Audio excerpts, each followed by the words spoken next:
All right, once you go to membership login on the TAE website page, you can go to events at the top and the drop down for team.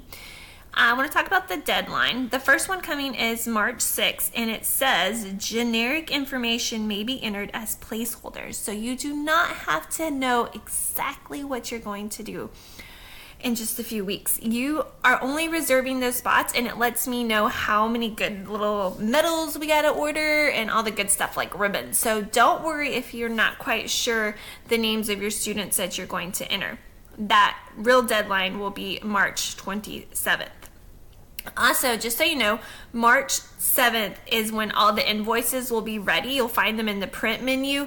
That's when it's all cut off, and it'll tell you like you owe, you got 3, you're going to owe $36, and it'll have an invoice that you can give to your office manager, whoever in your district that takes care of payments for you.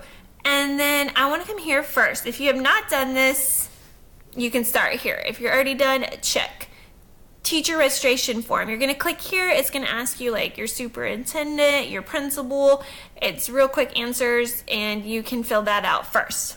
All right, the next thing after you do that is adding students. So you can click here, add students, and that's it. Like, I can just make up random things, generic ones, and hit submit, and then I will be holding my spots. So that's really step one. That's all you need before March 6th, midnight. All right. Thank you.